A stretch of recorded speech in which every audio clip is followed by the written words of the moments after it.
I still hear her cry sometimes, like a haunting echo in the night.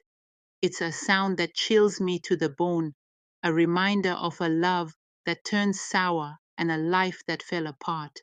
Her name was Ezinne, and she was once the most desired bride in our village.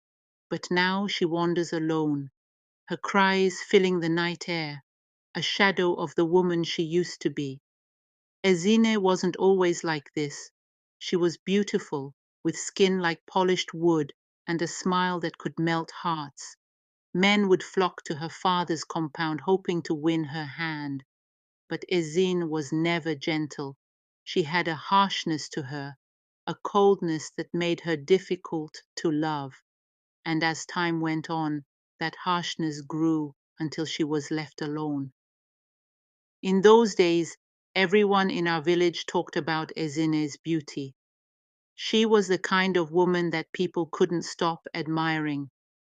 Her skin was smooth, her hair braided perfectly, and her clothes always seemed brighter than everyone else's. Ezinne walked through the village like she owned it, head held high, eyes proud. The young men would line up to greet her, each one eager for just a smile or a kind word, but she never gave them what they wanted. Ezinne looked down on everyone, treating her suitors like they were beneath her. I remember thinking that maybe, just maybe, this would come back to haunt her one day. Her first suitor was Chidi, the son of a wealthy farmer. Chidi was kind, a man of good heart and spirit, respected by all. He brought her family gifts, yams, palm oil, cloth from the neighboring villages, but Ezinne just laughed. Is that all you have? She scoffed, looking at him with disdain. Chidi's face fell, and he left quietly, his pride wounded. After that, no one saw him for days. He couldn't face the shame of being rejected so openly. I remember feeling sorry for him. Ezinne had turned away a good man, all because he didn't meet her impossible standards. Suitor after suitor came, each one hoping to win her heart. There was Uche, who traveled from a distant village, bringing rare spices and jewelry for Ezinne, but she barely looked at him. Is this supposed to impress me? She sneered, her tone icy.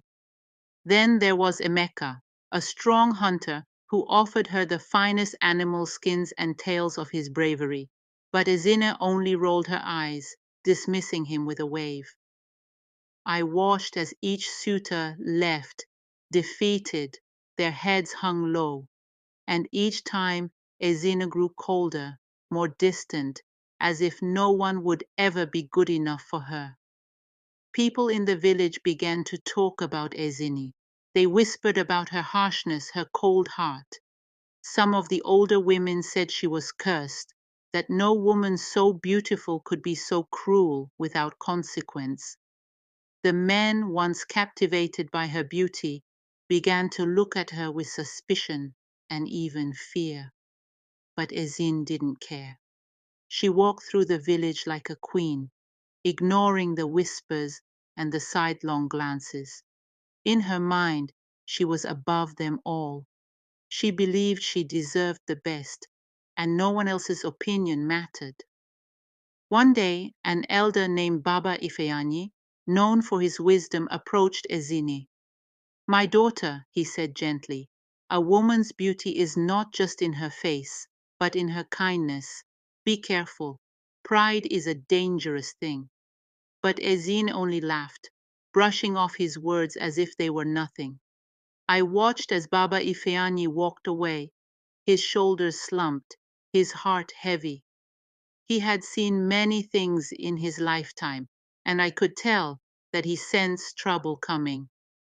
But Ezinne didn't listen. She continued on her path, unaware that her harsh ways were slowly sealing her fate. As the months passed, fewer and fewer men came to Ezinne's door. Her rejections had spread far and wide, and no man wanted to face her cruelty. The once bustling compound where suitors lined up became quiet, the air thick with a strange silence. Ezinne noticed the change, but she didn't seem to care. "They're just not worthy of me," she said, lifting her chin with pride. But I could see a flicker of fear in her eyes, a hint of doubt that maybe, just maybe, she was pushing everyone away. I wondered how long it would take for her to realize what she was doing to herself. As time went on, I noticed Ezinne spending more time alone. She no longer walked through the village with her head held high. Instead, she kept to herself, her gaze downcast, avoiding the eyes of those who had once adored her. I could see that loneliness was beginning to settle in her heart, but instead of softening, she grew even colder, her bitterness hardening her like a stone. It was as if she was determined to hold on to her pride, no matter the cost. I wanted to reach out, but I knew she would only push me away. One day, a young man named Obi came to the village. He was different from the others, quiet and kind, with a gentle smile. I heard he had come to see Ezinne, and a small part of me hoped she would give him a chance. He seemed like the kind of man who could melt her icy heart.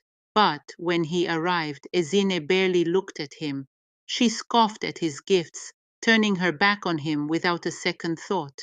Obi left, his heart broken, and with him went the last glimmer of hope for Ezinne's happiness.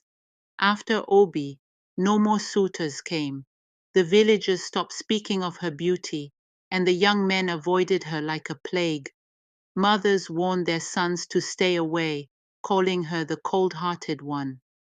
Ezinne had become an outcast in her own village, a woman no one wanted. I saw the pain in her eyes, though she tried to hide it. She would walk alone, her once proud figure now slumped with sorrow. The beauty that once shone from her seemed to fade, replaced by an emptiness that no one could fill. One evening I saw Ezinne by the river, staring into her reflection. Her face was beautiful, but there was a sadness in her eyes, a deep regret that she could no longer ignore. She reached out, touching the water, watching as her reflection rippled and faded. I felt a pang of sorrow for her. She had brought this on herself, but I knew she was suffering. She had finally realized what her pride had cost her, but it was too late. The damage was done, and there was no one left to care. Days turned into weeks, and Ezinne's solitude deepened. She became a shadow, drifting through the village without purpose, her once lively eyes now dull and empty. She no longer held her head high, and the pride that had once defined her had vanished. People ignored her, treating her as if she were invisible. I could see that this loneliness was eating away at her, breaking her spirit. She was paying the price for her cruelty, and there was nothing anyone could do to save her. Ezinne's mother, heartbroken by her daughter's suffering, went to Baba Ifeanyi for help. "Please," she begged, "is there anything you can do? She is my only child. I cannot bear to see her like this." Baba Ifeanyi shook his head, sadness in his eyes. "Her path is her own, and she must walk it alone. Pride and cruelty have led her here, and only humility can save her now." Ezinne's mother wept, knowing that her daughter's fate was now beyond her reach. As the nights grew colder, Ezinne's solitude became more unbearable. She would wander the village, her face pale and her eyes hollow, looking for warmth, for companionship, but finding none. The villagers had turned their backs on her, leaving her to face the consequences of her actions. I watched her from a distance, my heart heavy with pity. She was a woman trapped by her own choices, lost in a darkness she had created. There was no one left to comfort her, no one left to care. One evening I saw a young girl approach Ezinne, offering her a piece of bread. Ezinne's eyes softened, and for a moment I saw a glimmer of hope in her face. She reached out, taking the bread, whispering a quiet thank you. But the kindness was short-lived. The girl's mother scolded her, pulling her away, warning her not to associate with the unwanted bride. Ezinne's face fell, and the hope faded. She was truly alone, and the village was determined to keep her that way. The silence around Ezinne became unbearable. She would speak to the wind, calling out to the people who had once adored her, but there was no response. Her once lively voice echoed through the empty spaces, a haunting reminder of the life she had lost. I could see that she was losing herself, drifting further into despair with each passing day. The village had become her prison, and there was no escape. The silence around her was like a shroud suffocating her, pulling her deeper into darkness. In desperation, Ezinne went to the village shrine to seek guidance from the spirits. She knelt before the ancient stones, her hands trembling, her voice barely a whisper. Great spirits, she pleaded, I have made mistakes. Please show me mercy. Show me a way out of this loneliness. But the shrine remained silent. The spirits offered no answers, and the air around her was cold and still. She waited for hours, hoping for a sign, but none came. I watched her from a distance, feeling a deep sadness. Even the spirits seemed to have turned their backs on her. Ezinne returned from the shrine, her face etched with despair. She had gone seeking answers, but she came back with only more emptiness.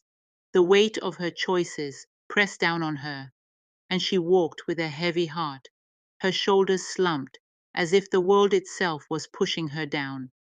The villagers watched her pass, their eyes filled with judgment and pity. They could see her suffering, but they offered no comfort.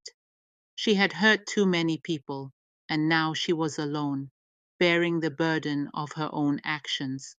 One evening, I found Ezinne sitting by the river, lost in thought. Her face was softer, her eyes distant, as if she were seeing ghosts from her past. I knew she was remembering the suitors she had turned away, the kind words she had dismissed, the love she had rejected. She reached down, letting the water slip through her fingers, as if trying to grasp something she had lost. Her voice was a whisper, filled with regret. If only I could go back, she said to herself, I would do things differently. But the past was gone, and so were the chances she had squandered.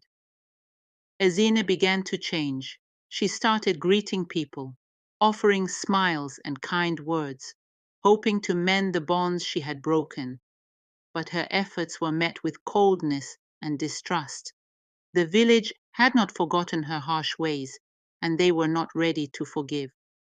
I could see the pain in her eyes, the struggle in her heart as she tried to show kindness.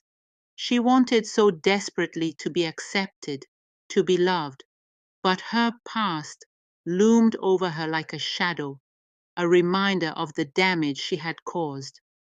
One day, Ezinne gathered the courage to approach Chidi, her first suitor. She apologized, her voice soft, her face humble. I was wrong, she admitted, and I am sorry for how I treated you. But Chidi only looked at her, his face blank, his heart unmoved. It is too late, Ezinne, he said quietly. The kindness I offered you is gone. He turned and walked away, leaving her standing there, her heart shattered once again. This time, however, she felt the pain deeply, the pain of rejection she had once inflicted on others. As Ezinne's attempts to reconnect with the villagers failed, new rumors began to spread. People whispered that she was cursed, that her loneliness was a punishment from the spirits for her cruel ways. Some even said that her beauty had become a burden, a mask that hid an empty soul. Ezinne could hear the whispers wherever she went, and each word cut her like a blade. She tried to ignore them, to hold her head high, but the weight of the rumors crushed her spirit. She was no longer the proud woman she once was. She had become a ghost in her own village. Ezinne's mother, seeing her daughter's misery, went to Baba Ifeanyi once more. "Please, wise one," she begged, "is there nothing that can be done? She is broken, and I fear she will not survive this loneliness." Baba Ifeanyi sighed deeply, his old eyes filled with sadness. "Only true humility and a softened heart can save her now. She must learn to forgive herself and seek forgiveness from others, not for her own sake, but to heal the wounds she has caused." It was a difficult path, and even Ezinne's mother knew that her daughter might never find peace. One cold night, Ezinne sat alone in her compound, her face lit by the faint glow of the moon. She thought about her life, her choices, the hurt she had caused. The pride she once held onto now felt like a distant memory, replaced by a deep, aching sorrow. She whispered into the darkness, "Why did I push everyone away? Why did I think I was better than them?" Tears slipped down her cheeks as she finally faced her own mistakes, realizing that her harsh ways had led her to this desolate place. She was truly alone, and it was no one's fault but her own. The next day, Ezinne noticed a small child struggling to carry a heavy basket. Without thinking, she rushed over to help, lifting the basket and walking with the child to her home. The child's mother watched in surprise, not expecting kindness from Ezinne. "Thank you," the mother said hesitantly, still wary of Ezinne's past behavior. Ezinne simply nodded, a soft smile on her face. It was a small act, but it was a step toward redemption, a way for her to show that she had changed. Slowly, Ezinne continued to help others, offering small gestures of kindness wherever she could. She helped old women fetch water, carried goods for market vendors, and spent time with the village children, teaching them stories and songs. Some villagers began to see her differently, though many still held on to their distrust. For the first time in a long time, Ezinne felt a small spark of hope. She had lost everything, but perhaps, if she worked hard enough, she could earn back a small piece of the village's respect. It was a humble beginning, but it was enough for her. Months passed, and Ezinne continued her quiet acts of kindness. Some of the villagers began to speak kindly of her, noticing her transformation. The children adored her stories, and a few of the older women even invited her to sit with them during evening gatherings. It was not an easy journey, and the scars of her past mistakes remained, but Ezinne had learned to find peace in her new life, a life without pride or cruelty, a life where she could find meaning in serving others. She was slowly becoming part of the village again. One evening, Ezinne approached Uche, the suitor who had traveled far to seek her hand, only to be rejected. She looked him in the eye and said, "I am truly sorry for the way I treated you. I was wrong, and I have no excuse. I hope you can forgive me, even if you never want to speak to me again." Uche studied her face, his expression softening. "I see that you have changed, Ezinne," he replied. "Perhaps it was a lesson we both needed to learn." He walked away, but there was no anger in his eyes, only a quiet understanding. It was a small step toward healing. Ezinne's story became a lesson in the village, a reminder of the dangers of pride and the importance of kindness. The elders would tell her story to the younger generation, warning them that beauty is fleeting and that a harsh heart will always lead to loneliness. I watched as the young people listened, their faces serious, understanding the weight of the tale. They had seen Ezinne's journey, her suffering, her regret, and they knew it was a story they would never forget. Her life had become a cautionary tale, a lesson that would guide others for years to come. Ezinne found a quiet peace in her later years. Though she was never married, she was no longer lonely. The village children visited her often, and the elders spoke to her with respect. She had earned back the trust she had lost, not through beauty or pride, but through humility and kindness. She spent her days in solitude not as a punishment, but as a choice. Her heart had softened and she was content. The regret was still there, a gentle reminder of her past mistakes, but it no longer consumed her.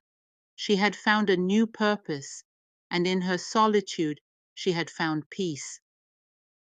Thank you for tuning in to Tales Motherland again. We sincerely appreciate your viewership and likes and comments. Please be sure to hit the subscribe and like button and stay connected to us for new intriguing African stories and folktale. Once again, thanks for watching.